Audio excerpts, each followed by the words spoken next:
Bonjour et bienvenue. Vous êtes dans l'invité de la rédaction de l'AGP, un entretien qui consiste à décortiquer l'actualité en invitant des personnalités de taille. Aujourd'hui, nous avons Maître Sori Sidimé, il est avocat au barreau de Guinée. Avec lui, nous allons parler de l'assurance. Maître, bonjour. Bonjour, Monsieur Ba.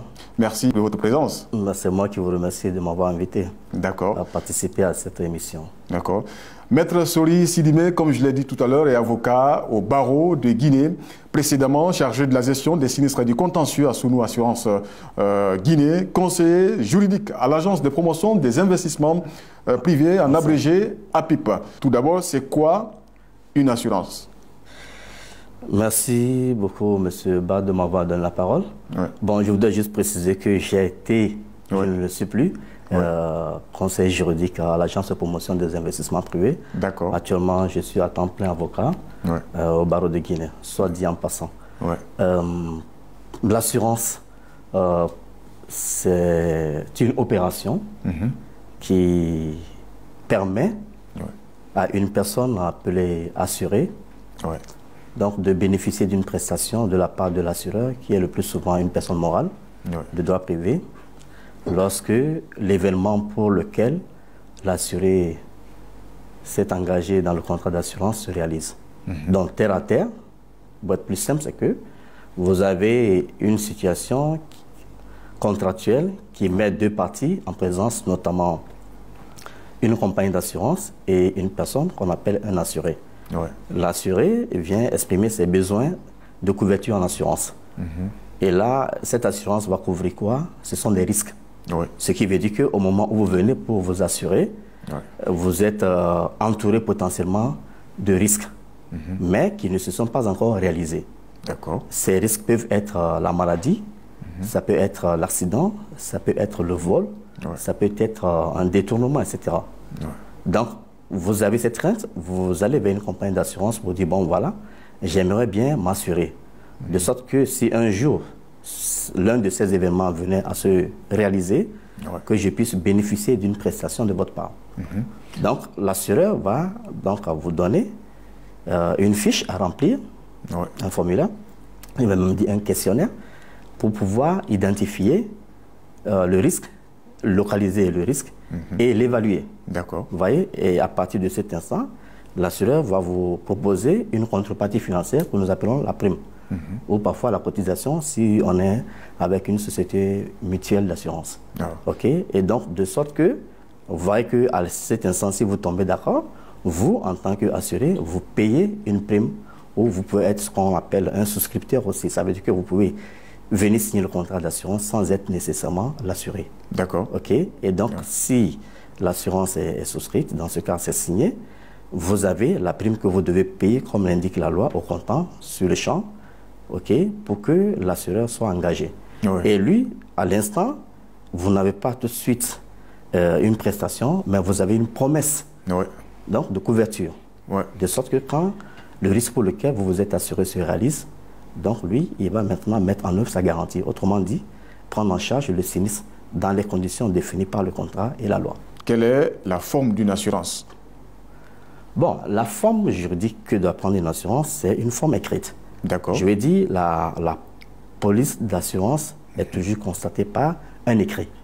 Pour vous dire que la formalité, elle est obligatoire et c'est à peine de nullité. Ça veut dire que si vous concluez un contrat d'assurance avec une compagnie, je le dis, j'insiste là-dessus parce que le contrat d'assurance, l'assureur n'est jamais une personne physique, c'est toujours une personne morale. Et donc, c'est un contrat qui est formel. Donc, il vous oblige à une formalité écrite. Donc, c'est pourquoi, d'ailleurs, l'article 14 du Code le dit bien, pour constater, c'est-à-dire la preuve de l'assurance, c'est un écrit. Donc, ça peut être la police d'assurance, soit une note de couverture. Bon, entre parenthèses aussi, il y a ce qu'on appelle souvent l'attestation d'assurance qu'on peut délivrer, mais qui est une présomption, ce n'est pas une preuve de l'assurance. Cependant, ça fait voir quand même qu'il y a un contrat d'assurance qui évolue à une compagnie d'assurance bien déterminée. Ensuite, quels sont les différents types d'assurance qui existent?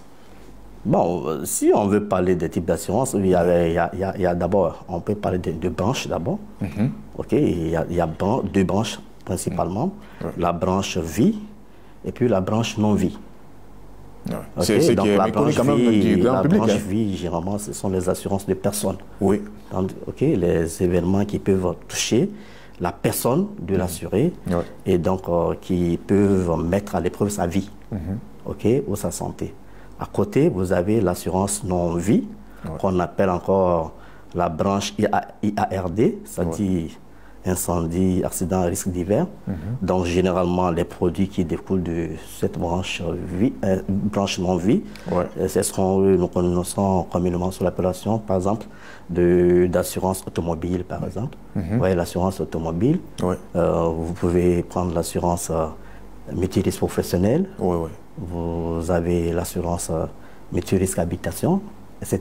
Ça entre dans la branche parce que là, vous voyez que c'est le patrimoine en vérité qui est à ce niveau. Et ça, c'est l'assurance non-vie. Hein? L'assurance non-vie, qu'on appelle encore la branche IRD. Et de l'autre côté, l'assurance vie, là, vous avez par exemple la prévoyance, vous avez l'assurance, l'indemnité de fin de carrière, vous avez, comment dire, l'assurance décès, etc. Autre question aussi, pourquoi est-il important de se faire assurer? Bon, la question, c'est de savoir, voilà, comme vous le dites, quelle est l'importance de l'assurance? Quel intérêt, moi, en tant que citoyen, en tant qu'individu, j'ai à m'assurer? Qu'est-ce que je gagne à m'assurer? Voilà, et je pense qu'il y a le souci de se prémunir contre les événements sociaux.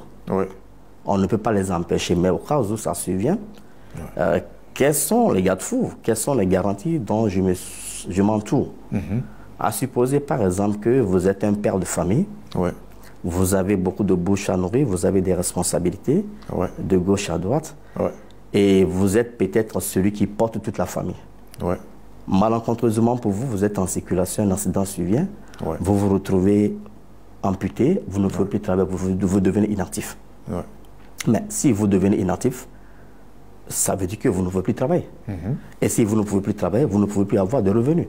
Et si vous n'avez pas de revenus, vous ne pouvez pas couvrir les besoins ou les charges que vous avez. Par contre, si vous avez une assurance, en ce moment, ça tombe bien. Aussi bien vous que le tiers qui vous a causé du tort, si tous les deux vous êtes assurés, toi, en tant que victime, l'auteur du dommage, s'il est assuré, sa compagnie prend en charge. Donc, on va vous allouer quand même une indemnité assez suffisante. Ça ne va pas vous rétablir dans votre état initial, mais au moins, quand même, les fonds qui vous seront alloués vous permettront quand même de pouvoir tenir ou d'entreprendre quelque chose pour éviter de vous retrouver dans une situation de dépendance financière. D'accord. Voilà l'intérêt fondamental. Des fois, c'est votre maison qui peut partir en fumée, ou bien votre commerce. Mais s'il y a une couverture en assurance, je prends le cas par exemple de nos frères commerçants qui sont souvent au niveau du marché Madina. Ou parfois Matoto, chaque fois vous entendez dire qu'il y a eu un court-circuit. Et puis il y a des étalages qui sont partis en fumée. Vous avez des marchandises, les gens disent vraiment que l'État nous vienne en aide. Mais imaginez un temps soit peu que ces personnes soient assurées. S'il y a une assurance multirisque professionnelle, une assurance multirisque commerce ou tout ce que vous voulez, dès que ces événements se produisent et que toutes les conditions de l'indemnisation sont réunies, l'assureur vous paye. Donc l'argent, on vous rétablit dans votre situation. D'accord. Et on parlait tout à l'heure de l'État. Quelle est la partition de l'État dans les structures qui fournissent les services d'assurance? Bon, l'État gagne énormément, énormément parce que je voudrais tout simplement dire que l'assurance participe d'ailleurs à la sécurité des citoyens. Les gens vont me dire comment? Parce que quand on parle de sécurité, on voit souvent les forces de sécurité. Ce n'est pas seulement en ce sens-là. Parce que du point de vue... je veux dire qu'il y a des événements sociaux contre lesquels, déjà, on s'assure. Je vous ai parlé du cas de vol. Il peut même avoir un détournement dans une banque. Parfois, on peut avoir un cambriolage. Donc, ça peut mettre à rude épreuve ces personnes qui en sont victimes. Vous pouvez aussi avoir un cas de décès, comme aussi les cas d'incendie, comme on vient de le relever tout à l'heure. Alors, si chaque fois l'État doit être obligé de mettre la main à la poche pour soutenir chaque citoyen qui se retrouve en difficulté, ça pose problème. Donc, les compagnies d'assurance sont là. Donc, l'État prête main forte à ces compagnies en rendant systématique l'obligation de s'assurer. Dans certaines matières, si l'État le fait, je pense que ça devient déjà une charge de moins. Parce que les compagnies d'assurance ont quand même une surface, ou je vais dire des surfaces financières assez développées. Sur chaque activité qui est réalisée, sur chaque contrat d'assurance, il y a des taxes, il y a des impôts. Donc, ils bénéficient à l'État. Mais subséquemment, eux aussi, ils ont des engagements vis-à-vis donc des assurés, de sorte que chaque fois qu'il y a un cas d'accident, ils sont dans l'obligation, en tout cas si les conditions sont réunies, donc de voler au secours des victimes de l'accident, des accidents de circulation ou peut-être d'autres faits dommageables. D'accord. Et qui doit souscrire à une assurance? Non, toute personne peut souscrire à une assurance. Ça dépend du type d'assurance. Parce que même que ce soit une personne morale, une société, je veux dire, une entreprise individuelle, une personne physique, même l'État, tout le monde peut souscrire à une assurance. C'est dans l'intérêt de tous parce que nul n'est à l'abri donc des événements sociaux. Des fois, ça peut être des cas d'inondation. Vous en avez vu récemment. Ça peut être aussi parfois des cas de catastrophes naturelles. C'est vrai que des fois, certains contrats d'assurance excluent certains événements pour dire que si c'est cet événement qui est la cause du dommage, nous ne prenons pas en charge, on n'a pas faire des exclusions. Mais il peut arriver aussi qu'on laisse la porte ouverte quand il y a un rachat de ces exclusions-là et ça permet donc à ces personnes qui en seront victimes de pouvoir en bénéficier. D'accord. Vous voyez un peu? Mais je pense que l'État a intérêt, parce que dans d'autres pays, quand même, les choses sont bien ficelées, bien réglées, mais malheureusement, chez nous, bon, on est toujours à la traîne. Il faudrait qu'on fasse beaucoup d'efforts dans ce sens, parce que je me dis que ça participe même au civisme, l'obligation de s'assurer, surtout pour les véhicules terrestres à moteur. On voit que tout le temps, il y a des cas d'accident de la circulation. Je crois qu'il y a 3 jours de cela à Anta, à Sangoya, je pense. À Sangoya, première porte ou deuxième porte, on a vu un accident macabre, c'était terrible. Et vous voyez, le chauffeur, qu'est-ce qui s'est passé, on ne sait pas. Mais ces personnes vont perdre la vie. Vous allez voir que ce sont des pères de famille, des mères de famille. Bon, qu'est-ce qui va advenir des enfants, etc. Bon, tout au moins, s'il y a une bonne couverture d'assurance et que les sociétés d'assurance aussi s'assument, tout le monde s'assure. Les enfants qui vont à l'école, ils ont besoin d'une assurance scolaire. Vous savez quand même qu'il y a un risque. Les enfants qui quittent la maison pour aller à l'école, revenir de l'école, sur le trajet, même à l'école, les enfants sont exposés. Donc, des fois, on demande aux parents de prendre l'assurance scolaire. Nous-mêmes qui sommes à la maison, j'ai cité un cas tout à l'heure, les cas de court-circuit, là, ça ne manque pas en Guinée. Donc, si vous avez un incendie qui va faire partir en fumée tout ce que vous avez comme bien, si vous avez une couverture en assurance mutuelle habitation, c'est bon. Mais vous connaissez quand même le revenu du Guinéen, c'est ça? Ça, ce n'est pas à exclure. Oui, bon, oui, c'est vrai que le problème de la prime d'assurance, les gens vont se dire qu'on a un faible revenu, du coup, on ne peut pas se payer le luxe, mais je pense que c'est un préjugé. Il faut aller vers les compagnies d'assurance, se renseigner, s'informer et comprendre qu'il y a parfois des primes qui sont quand même à la portée des gens.